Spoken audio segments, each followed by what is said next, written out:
السلام علیکم یا رسول اللہ، الصلاۃ والسلام علیک یا حبیب اللہ، الصلاۃ والسلام علیک یا حبیب اللہ، الصلاۃ والسلام علیک یا نبی اللہ، الصلاۃ والسلام علیک یا نبی اللہ، صلی اللہ تعالی علیہ وسلم۔ صلی اللہ تعالیٰ علیہ وسلم۔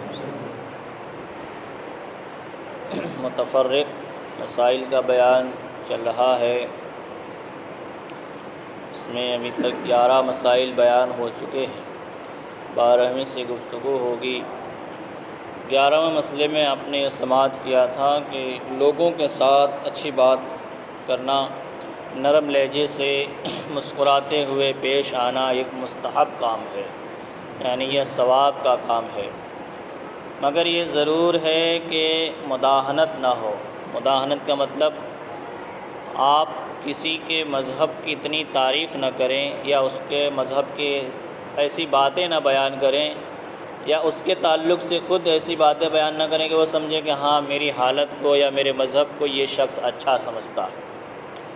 تو اس لیے اس سے کیا ہوگی؟ مداہنت ہوگی، اور جس مذہب کے بارے میں آپ بات کر رہے ہیں وہ مذہب والا اپنے مذہب کو سمجھے گا کہ یہ میرے مذہب کی تعریف کر رہا ہے، اسے میرا مذہب اچھا لگ رہا ہے۔ تو اس طریقے کی بات نہ کرنی چاہیے، بلکہ اپنے مذہب کی بات اس کے سامنے رکھنی چاہیے، اس کے مذہب کی بات نہیں پیش کرنی چاہیے۔ مسئلہ نمبر 12، مکان کرائے پر دیا اور کرایہ دار اس میں رہنے لگا۔ اگر مکان دیکھنے کو جانا چاہتا ہے کہ دیکھیں کس حالت میں ہے اور مرمت کی ضرورت ہو تو مرمت کرا دی جائے، تو کرایہ دار سے اجازت لے کر کے اندر جائے۔ مکان مالک جو ہے اپنے مکان کو بھاڑے پہ دیا ہوا ہے، کرائے پہ دیا ہوا ہے، اب کرایہ دار اس مکان میں رہ رہا ہے، تو مکان کا مالک یہ چاہتا ہے کہ میں اندر جاؤں، دیکھوں دیواریں کیسی ہے، سب سامان کیسا ہے، یا کچھ بگڑ گیا ہو تو اسے بنانے کی ضرورت ہو، تو کہتے ہیں اس طرح ڈائریکٹ وہ اس گھر میں نہیں جا سکتا، بلکہ وہ مکان میں رہنے والے سے اجازت لے کہ میں آ سکتا ہوں یا نہیں۔ ایسا نہ سوچے کہ یہ تو میرا ہی گھر ہے، میرے آنے میں کیا ہے، میرا مکان ہے، میں مالک ہوں۔ اس طریقے سے ڈائریکٹ وہ نہیں جا سکتا، بلکہ اگر اندر جانا چاہتا ہے گھر کے اندر تو وہ پہلے اندر سے اجازت لے۔ یہ خیال نہ کرے کہ مکان تو میرا ہے، مجھے اجازت کی کیا ضرورت ہے، کہ مکان اگرچہ اس کا ہے مگر سکونت دوسرے کی ہے۔ مکان اگرچہ اس کا ہے لیکن رہتا کوئی اور ہے، دوسرا رہتا ہے، اور اجازت لینے کا حکم اسی سکونت کی وجہ سے ہے۔ اجازت کیوں مانگی جا رہی ہے؟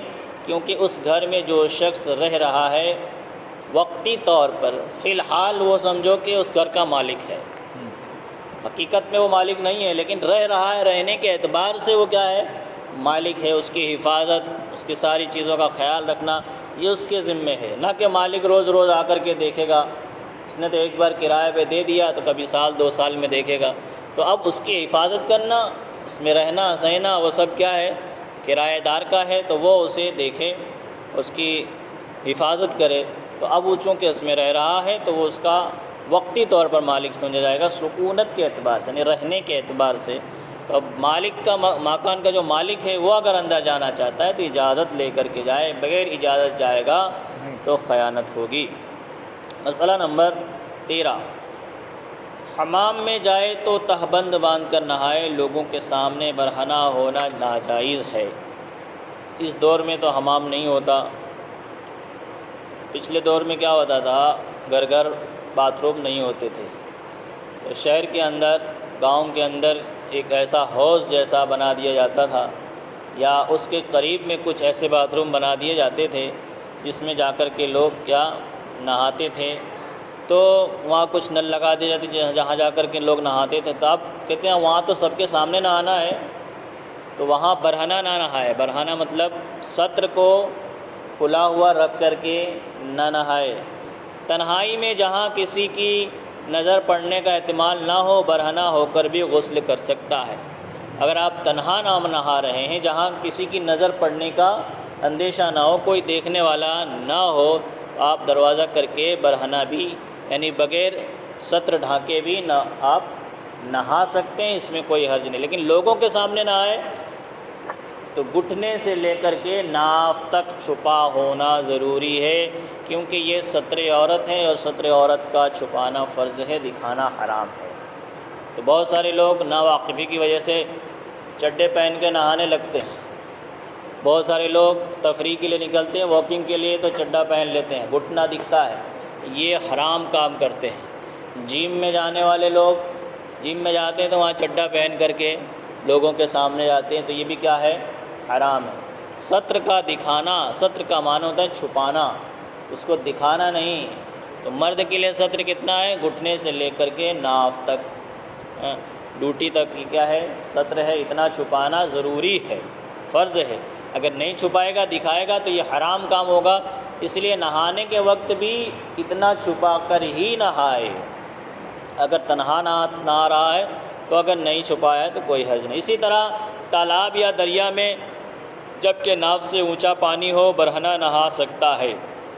تالاب میں، دریا کے اندر، چھوٹی ندی کے اندر ناف سے اونچا پانی ہو، پیٹ تک پانی ہو، تو وہاں پر اگر گھٹنا کھلا ہوا ہے، لوگوں کی نظر نہیں، پانی اتنا صاف نہیں ہے کہ اوپر سے نظر آئے، تو وہ وہاں پر نہا سکتا ہے۔ لیکن پھر بھی احتیاط یہی ہے کہ وہاں پر بھی وہ گھٹنا چھپا کر نہائے، کیونکہ ہمیشہ تو پانی میں رہے گا نہیں، باہر تو نکلے گا، باہر نکلے گا تب تو دکھ سکتا ہے، اس لیے پہن کر ہی نہائے۔ مگر جب پانی صاف ہو اور دوسرا کوئی شخص نزدیک ہو کہ اس کی نظر مواضع سطر پر پڑے گی، سطر کی جگہ پر پڑے گی، تو ایسے موقع پر پانی میں بھی برہنہ ہونا جائز نہیں ہے۔ پانی میں بھی پھر برہنہ ہونا، سطر کا دکھانا جائز نہیں ہے، بلکہ نہ دکھانا ضروری ہے، چھپانا ضروری ہے۔ مسئلہ نمبر 14، اہل محلہ نے امام مسجد کے لیے کچھ چندہ جمع کر کے دے دیا، اسے کھانے پہننے کے لیے سامان کر دیا، یہ ان لوگوں کے نزدیک بھی جائز ہے جو اجرت پر امامت کو ناجائز فرماتے ہیں کہ یہ اجرت نہیں ہے بلکہ احسان ہے کہ ایسے لوگوں کے ساتھ کرنا ہی چاہیے۔ کچھ جگہوں پر ایسا ہوتا ہے کہ امام مسجد یعنی مسجد کے امام کو کچھ لوگ چندہ جمع کر کے دیتے ہیں۔ دیہاتوں میں کیا ہوتا ہے، دیہات کے لوگ ہر موسم میں، گلے کے موسم میں کچھ دھان، کچھ چاول، کچھ گیہوں، کچھ سبزی وغیرہ دیتے ہیں، پیاز، ٹماٹر، آلو وغیرہ جو بھی ان سے میسر ہوتا ہے، تو کچھ سب کا ہی کھیت ہوتا ہے تو کچھ نہ کچھ دے دیتے ہیں۔ تو یہ دینا اور امام کا لینا یہ جائز ہے کہ نہیں، اس کے بارے میں فرماتے ہیں کہ یہ کیا ہے؟ ایک ہدیہ ہے۔ یہ کیا ہے؟ ہدیہ ہے، ایک احسان ہے، تو اس کو لے سکتے ہیں، اس میں کوئی حرج نہیں ہے۔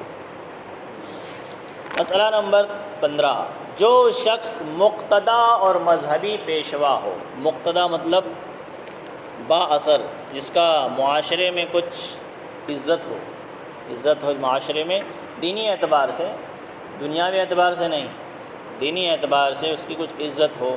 مثال کے طور پر سید سادات ہیں، باشرہ ہیں، نمازی ہیں، لوگ ان کی عزت کرتے ہیں، تعظیم سے ان کو رکھتے ہیں، تو ان کو کیا چاہیے؟ مذہبی اور پیشوا ہو، اس کے لیے اہل باطل اور برے لوگوں سے میل جول رکھنا منع ہے۔ باطل فرقوں سے، جو جھوٹے فرقے ہیں، وہابی، دیوبندی، رافضی، قادیانی، غیر مقلد، اہل حدیث، اہل قرآن، یہ سب کیا ہے؟ باطل فرقے، یعنی جھوٹے فرقے ہیں، ان کے مذہب کی کوئی حقیقت نہیں۔ نام رکھیں گے اہل قرآن، مطلب قرآن والے، لیکن ایک بھی آیت پر وہ عمل کرتے نہیں ہیں۔ نام ہوگا اہل حدیث، یعنی حدیث والے، نام تو دیکھو ٹائٹل کتنا بڑا ہے، اہل حدیث، سننے والا سنے ہی تو پگھل جائے گا، ہاں اہل حدیث ہے، مطلب یہ حدیث والے ہیں، حدیث پہ عمل کرتے ہیں، لیکن وہ کچھ گڑی گڑائی حدیث کے علاوہ ان کے پاس کوئی حدیث نہیں ہوتی، کیونکہ اگر وہ ایک حدیث پر بھی عمل کر لیں تو وہ اہل حدیث نہ کہیں بلکہ اہل سنت کہلائے۔ حضور نے ارشاد فرمایا کہ میرے ایک بات پر یا ایک صحابی کے سیرت پر بھی اگر عمل کر لوگے تو تم کامیاب ہو جاؤ، لیکن کسی کی بات پر وہ عمل کرتے ہیں، اپنی عقل دوڑاتے ہیں، اپنی عقل کے گھوڑے دوڑاتے ہیں، اور وہ حدیث میں اپنی مرضی کا گڑھ لیتے ہیں، اپنی مرضی کا گڑھ لیتے ہیں اور اسی کو انہوں نے اپنا ایک نام الگ رکھ دیا اہل حدیث۔ تو کہنے کا مطلب یہ ہے کہ جو با اثر آدمی ہو، جس کی معاشرے میں کچھ عام آدمی کسی سے مل جائے تو پھر اس پہ کوئی سوال نہیں اٹھائے گا، لیکن خاص آدمی ملے، کافروں سے، بد مذہب سے، وہابی دیوبندی سے ملے جو ایمان کو چھین لیتے ہیں، ختم کر دیتے ہیں، ان سے ملاقات کرے گا، ایک خاص آدمی ملاقات کرے گا تو عام آدمی سوچے گا جب بڑے لوگ مل رہے تھے مجھے ملنے میں کیا ہے؟ تو اس طریقے سے اس کا ایمان چلا جائے گا۔ اس لیے کیا ہے، منع ہے کہ جو مقتدا اور پیشوا ہو اس کے لیے برے لوگوں سے میل جول رکھنا کیا ہے، منع ہے، کیونکہ وہ کچھ ایسی بات کر دے گا تو پھر وہ اسی کے رنگ میں رگ جائیں گے۔ آج ہوتا ہے نا، لوگ ایک چائے کی پیالی کے لیے اپنا ایمان بیچ دیتے ہیں کہ صبح صبح ہم کو ایک پیالی چائے پلاتا ہے، تو اس کے لیے کیا کریں، ہم اسے برا نہیں کہیں گے۔ بہت سارے لوگ تعلقات اس وجہ سے قائم رکھتے ہیں کہ کیا ان کو برا کہنا، وہابی دیوبندی کو کیا برا کہنا، پیٹلات میں نہیں ہے اس لیے آپ کو پتہ نہیں، دوسرے شہروں میں جائیں تو آپ کو پتہ ہوگا کیا کرتے ہیں، ان کو کیا برا کہنا، روز صبح اٹھ کے ان کا ہی تو منہ دیکھنا ہوتا ہے، اسی بات ہے کہ ان کا ہی منہ دیکھنا ہوتا ہے، ہمارے کاروبار ان سے وابستہ ہے، تو وہ آپس میں ساتھ میں چائے بھی پیتے ہیں، کھانا بھی کھاتے ہیں، جب میل جول رکھیں گے تو ظاہر بات ہے ایمان خطرے میں ہوگا۔ حضور نے فرمایا سیاتی علیکم دجالون کذابون یحدثونکم بما لم تسمعوا انتم ولا آباؤکم فإیاکم وإیاہم لا یضلونکم ولا یفتنونکم۔ ان قریب تمہارے دور میں، تمہارے زمانے میں کچھ ایسے لوگ آئیں گے جو تم سے ایسی ایسی باتیں کریں گے جو نہ تم نے سنی ہوگی نہ تمہارے باپ دادا نے سنی ہوگی، جو تم نے سنی ہوگی نہ تمہارے باپ دادا نے سنی ہوگی، تو ان سے اپنے آپ کو بچائے رکھنا اور ان کو اپنے سے دور رکھنا، کہیں ایسا نہ ہو کہ وہ تمہارے ایمان کو خراب کر دیں اور تمہیں گمراہ کر دیں، اس لیے ان سے بچنے کا حکم فرمایا گیا ہے۔ تو کوئی یہ نہ سوچے کہ میں تو نہیں بھٹک سکتا، میں نہیں بھٹک سکتا تو یہ خودداری ہو جائے گی، یہ گھمنڈ ہو جائے گا۔ بھٹکنے کا تھا تو ابلیس بھی بھٹک گیا، اس کا نام عزازیل تھا، لیکن تکبر نے اسے بھی بھٹکا دیا۔ کیوں؟ اس نے سوچا میں علم والا ہوں، مجھے اللہ نے آگ سے پیدا کیا، آدم کو مٹی سے پیدا کیا، میں آدم کے سامنے کیسے جھک سکتا ہوں؟ لیکن اس نے اپنا یہ عقل کے گھوڑے دوڑائے، لیکن اس نے یہ نہیں دیکھا کہ حکم کس کا ہے، حکم کس کا ہے اسے نہیں دیکھا۔ اگر یہ اس کے اندر اتنی عقل ہوتی کہ حکم اللہ کا ہے، بھلے اللہ نے مجھے آگ سے بنایا، آدم کو مٹی سے بنایا، لیکن اللہ فرما رہا ہے کہ جھکو تو جھک جاتا۔ آج ہم نماز میں 2 سجدے کیوں کرتے ہیں؟ ایک سجدے سے بھی ہو سکتا ہے نا کام، 2 سجدے کیوں کرتے ہیں؟ تو پہلے اللہ نے حکم فرمایا کہ آدم کو سجدہ کرو، تو سارے فرشتوں نے سجدہ کیا، ابلیس نے نہیں کیا، ابلیس نے نہیں کیا، کہ اس کے یہی گھمنڈ تھا کہ میں کیوں کروں، میں آگ ہوں، آگ طاقت والی ہوتی، مٹی کمزور ہوتی، مٹی کے سامنے میں کیوں جھکوں؟ تو سارے فرشتوں نے سجدہ کر لیا، اور پھر جب سجدہ کرنے کے بعد فرشتوں نے سر اٹھایا تو دیکھا کہ ابلیس تو ابھی بھی کھڑا ہوا ہے، ابلیس تو ابھی بھی کھڑا ہوا، آدم کو سجدہ نہیں کیا، تو سارے فرشتوں نے پھر سجدہ کر لیا۔ اب اللہ کا حکم نہیں تھا، اللہ کا حکم نہیں تھا، لیکن اللہ کو فرشتوں کی یہ ادا اتنی پسند آئی، یہ ادا اتنی پسند آئی کہ امت محمدیہ کے لیے نماز میں 2 سجدے رکھ دیے، 2 سجدے رکھ دیے۔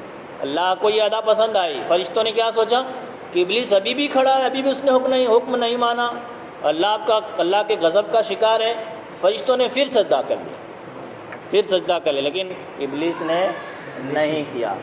تو ابلیس جو ہے گھمنڈ غرور کی وجہ سے کیا ہو گیا، ذلیل و خوار ہو گیا۔ تو کہنے کا مقصد ہے کوئی یہ نہ سوچے کہ میں تو پکا ہوں، میں کیسے بھٹک سکتا ہوں، میں اس کے جال میں نہیں آؤں گا۔ شیطان آپ کے اوپر ایسا جال ڈالے گا کہ آپ سمجھ ہی نہیں پائیں گے۔ مچھلی پکڑنے والوں سے پوچھئے کہ مچھلی پکڑنے کے لیے مچھلی دکھانے پڑتی ہے، اور کانٹے میں مچھلی ڈالتے ہیں کہ مچھلی دیکھ کر کے کچھ کیڑا وغیرہ رکھ کر کے اس میں ڈالتے ہیں تاکہ مچھلی اسے کھانے کے لیے آئے۔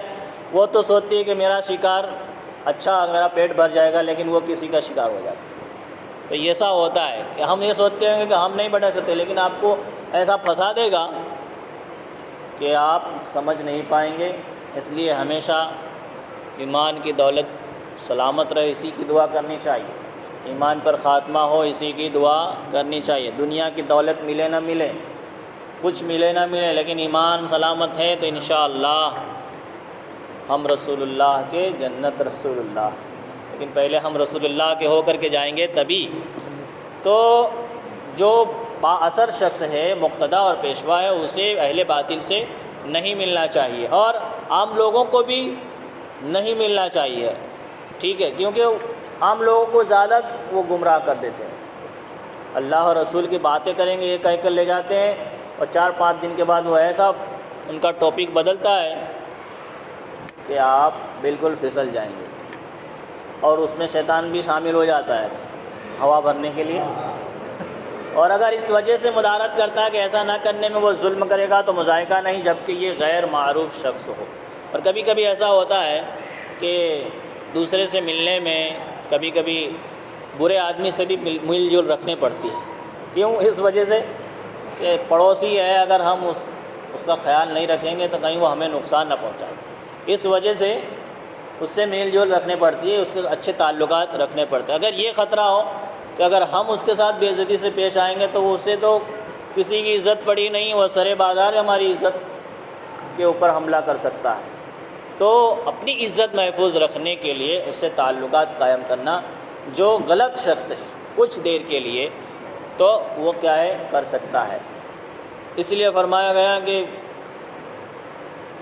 آپ ایسے راستے سے گزر رہے ہیں کہ سامنے فاسق و فاجر شخص ہے، جیسے کہ ہم لوگوں کو کرنا پڑتا ہے، ہم لوگ نہ کریں تو کہیں گے امام صاحب تو سلام بھی نہیں کرتے۔ ایک فاسق و فاجر شخص ہے، اب دونوں میں سلام کون کرے گا؟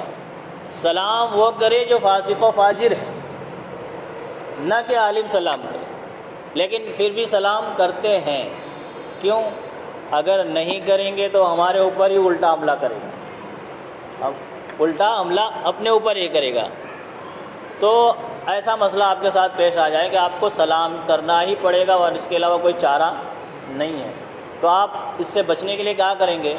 آپ سلام کریں اور نیت فرشتوں کی کریں، سانپ بھی مر جائے لاٹھی بھی نہ ٹوٹے، سلام کریں السلام علیکم ورحمۃ اللہ، تو اس سے وہ بھی خوش ہو جائے گا سامنے والا، لیکن آپ کو نیت کس کی کرنی ہے؟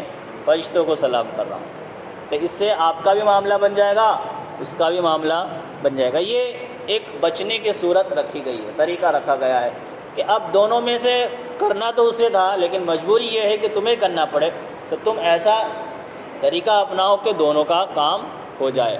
کبھی کبھی ایسا ہوتا ہے کہ جہاں وہابی دیوبندی زیادہ ہیں وہاں وہ لوگ سلام کرتے ہیں، آپ سامنے سے تم کو سلام کریں گے، دیکھتے ہیں سلام کا جواب دیتے کہ نہیں دیں، اگر نہیں دیا تو پھر پورے گاؤں میں وہ پھیلاتے ہیں آپ کے بارے میں۔ تو آپ کبھی کبھی ایسا ہوتا ہے کہ ان کے سلام کا بھی جواب دینا پڑے، لیکن ایسا جواب نہیں جو اصل میں ہوتا ہے۔ وہ لوگ کہتے ہیں کہ السلام علیکم، تم پر سلامتی ہو، تو ہمیں کیا کہنا ہے؟ وعلیکم السلام۔ کیا کہنا ہے؟ وعلیکم السلام۔ سام کا مطلب ہوتا ہے بربادی، ہلاکت۔ تم نے ہم پر سلامتی بھیجی لیکن تم سلامتی کے لائق ہو ہی نہ، تو کیا بھیجیں ان پر؟ وعلیکم السلام۔ کیا بولیں؟ وعلیکم السلام، سلام نہیں، سام۔ تو وہ تو سمجھے گا کہ ہاں سلام کا جواب دیا ہے، لیکن آپ کا کام ہو جائے۔ آپ نے کیا نیت رکھی ہے کہ ہم سلامتی کا نہیں سام کا کہہ رہے ہیں، ٹھیک ہے؟ تو اس طریقے سے کام چلے گا۔ مسئلہ نمبر 16، کسی نے کٹکھنا کتا پال رکھا ہے جو راہ گیروں کو کاٹ کھاتا ہے، تو بستی والے ایسے کتے کو قتل کر ڈالیں۔ کسی نے ایسا کتا پال رکھا ہے جو راستہ چلتے لوگوں کو کاٹ لیتا ہے، تو اب اس کا ذمہ دار مالک ہے، کیا ہے؟ ذمہ دار مالک ہے کہ اس نے ایسا کتا کیوں پالا ہے، کیوں پال کے رکھا، اگر پالا ہے تو اسے سنبھالتا کیوں نہیں؟ تو اگر وہ ایسا چھٹا چھوڑ دیتا ہے اور لوگوں کو وہ کاٹ کھاتا ہے تو بستی کے لوگ، گاؤں کے لوگ اسے قتل کر سکتے ہیں، مار سکتے ہیں، ختم کر سکتے ہیں۔ اسی طریقے سے بلی اگر ایذا پہنچاتی ہے تو اسے تیز چھری سے ذبح کر ڈالے۔ کبھی کبھی بلی بھی کیا ہو جاتی ہے؟ پاگل ہو جاتی ہے، خاص کر بلی اس وقت پاگل ہو جاتی ہے جب آپ اسے بند کمرے میں مارنے کی کوشش کریں گے۔ آپ سوچیں گے کہ وہاں میں آج اسے ماروں گا، لیکن آپ کیا ماریں گے؟ وہی آپ کے اوپر حملہ کرے گی۔ شیخ سعدی فرماتے ہیں کہ جب بلی اپنے زندگی سے مایوس ہو جاتی ہے تو پھر وہ شیر کی طرح حملہ کرتی ہے. کیا ہو جاتی ہے؟ شیر کی طرح حملہ کرتی ہے. آپ بند کمرے میں بلی کو مارنے کی کوشش کریں گے تو آپ کے اوپر حملہ کر دے گی، شیر کی طرح حملہ کرے گی. تو بلی اگر ایذا پہنچاتی، تکلیف پہنچاتی ہے تو کہتے ہیں اگر وہ پکڑ میں آ جائے تو اسے تیز چھری سے ذبح کریں، تیز چھری سے ذبح کر ڈالیں. اسے ایذا دے کر نہ ماریں، یعنی تکلیف دے کر کے اسے نہ ماریں. جانوروں کو ذبح کرنے کے وقت بھی یہ حکم ہے کہ تیز چھری سے ذبح کرو، تیز چھری سے. بھٹی چھری سے ذبح کرو گے تو اس سے جانور کو تکلیف ہوگی، گلا جلدی کٹے گا نہیں اور اسے تکلیف ہوگی. اس لیے فرمایا گیا کہ تیز چھری سے ذبح کرو تاکہ جلد سے جلد کیا ہو جائے، وہ اس کا گلا کٹ جائے اور وہ اس تکلیف سے بچ جائے. مسئلہ نمبر 17، ٹڈی حلال جانور ہے، اسے کھانے کے لیے مار سکتے ہیں. ٹڈی کھیتوں میں ہوتی ہے اور ٹڈی اور مچھلی ہی ایسی ہیں جو بغیر ذبح کے جائز ہیں، بغیر ذبح کیے ان کو کھانا جائز ہے. اور ضرر سے بچنے کے لیے بھی اسے مار سکتے ہیں، تکلیف سے بچنے کے لیے بھی ٹڈی کو مار سکتے. کھیتوں کے کھیت ختم کر جاتے ہیں، کہ پرندے جیسے ہوتے ہیں کہ کھیتوں کے کھیت کیا ہو جاتے ہیں، ختم کر جاتے ہیں. تو چیونٹی نے ایذا پہنچائی اور مار ڈالی تو بھی حرج نہیں. چیونٹی کیڑی جو ہوتی ہے کاٹنے والی، کیڑی کاٹ لیتی ہے، کیڑی نے آپ کو تکلیف پہنچائی نہ، آپ نے اسے مار ڈالی تو کوئی حرج نہیں، ورنہ مکروہ ہے، ورنہ خالی گالی اسے نہ مارے. جوں کو مار سکتے ہیں، جوں جو سروں میں بالوں میں ہو جاتے ہیں تو اسے بھی مار سکتے ہیں، اگرچہ اس نے کاٹا نہ ہو. اگر اس نے کاٹا نہ ہو، جوں نے کاٹا نہ ہو تو بھی آپ اسے مار سکتے ہیں. ابھی نہیں کاٹا تو بعد میں تو کاٹے گا، ابھی نہیں کاٹا تو بعد میں کاٹے گا. اسی لیے سانپ کو بھی آپ مار سکتے ہیں، کہ حضور نے فرمایا کہ موذی جانوروں کو مار ڈالنا چاہیے، تکلیف دہ جانور کو. یہاں تک کہ آپ نماز پڑھ رہے ہیں اور آپ کے سامنے سے سانپ گزرا تو آپ کو حکم ہے کہ نماز توڑ کر کے اسے مار ڈالیں. آپ یہ سوچتے ہیں کہ میرے پاس سے تھوڑی نہ جا رہا، مجھے تھوڑی نہ کاٹے گا، مجھے تو آپ کو نہیں کاٹے گا، لیکن دوسرے کو تو کاٹے گا، دوسرے کو تو کاٹے گا. شیخ سعدی فرماتے ہیں سانپ کو مار دینا اور سانپ کے بچے کو چھوڑ دینا یہ تو بہت بڑا ظلم ہے. سانپ کو مارنا اور اس کے بچے کو چھوڑ دینا یہ بہت بڑا ظلم ہے، کیونکہ وہ سانپ کا بچہ سانپ کے نقش قدم پہ چلے گا اور وہ پھر اس بدلہ لے گا، ضرور بدلہ لے گا. جب وہ بڑا ہوگا تو بدلہ لے گا. تو یہ نہ سوچے کہ ہم سانپ کو تو مار دیں، سانپ کا بچہ کیا کرے گا، وہ بھی کاٹے گا، سانپ کا بچہ بھی کاٹے گا. تو یہ کہتے ہیں کہ مار سکتے ہیں. اسی طرح جوئیں کو بھی مار سکتے ہیں، لیکن جوئیں کو پکڑ کر آگ میں ڈالنا مکروہ ہے. جوئیں کو پکڑ کر آگ میں ڈالنا مکروہ ہے. جوں کو بدن یا کپڑوں سے نکال کر زندہ پھینک دینا طریقے ادب کے خلاف ہے. کچھ لوگ کیا کرتے کپڑوں سے یا بدن سے جوؤں کو نکال کر زندہ پھینک دیتا. اب زندہ آپ نے پھینک دیا تو وہ کسی اور کے کپڑے میں گھسیں گے اور کسی کے سر میں جائیں گے، تو یہ کیا ادب کے خلاف ہے. کھٹمل کو مارنا بھی کیا ہے، جائز ہے، کیونکہ یہ تکلیف دہ جانور ہے. جو بھی تکلیف دہ جانور ہے، بچھو ہے، سانپ ہے، ان سب کو کیا ہے مارنا جائز ہے، مار سکتے ہیں. اب یہ مچھر بھی کیا ہے، تکلیف دہ جانور ہے، لیکن آپ اسے آگ سے نہ ماریں. آگ سے مطلب وہ جو کرنٹ والا ریکٹ آتا ہے نا، اس سے نہ ماریں. اسے آپ اگربتی جلائیں، دھواں سے اس کو مارنے کی کوشش، آگ سے نہ ماریں، کیونکہ وہ کرنٹ ہے، کیا ہے، آگ ہے. اور اللہ کی کسی مخلوق کو آگ سے سزا دینا یہ اللہ کے سوا کسی کے حق میں نہیں ہے. اللہ کی مخلوق کو آگ سے سزا دیں، اسی لیے فرمایا کہ جوں کو آگ میں نہ ڈالنا. آگ میں ڈالنا کیا ہے، مکروہ. تو آگ سے سزا دینا، تو کرنٹ بھی کیا ہے، چونکہ کرنٹ لگتا ہے مچھر کو فوراً وہ مر جاتا ہے، تو اس کو نہ مارا جائے بلکہ دوسرے طریقوں سے مارا جائے، کیونکہ کیا ہے، مکروہ ہے اور اس سے بچنا چاہیے. انشاءاللہ مسئلہ نمبر 18 سے پھر گفتگو کریں گے. اللہ تبارک و تعالیٰ کی بارگاہ میں دعا ہے مولا جو کچھ بھی بیان ہوا اسے ہمیں سمجھنے کی، عمل کرنے کی، ذہنوں میں محفوظ رکھنے کی توفیق عطا فرما.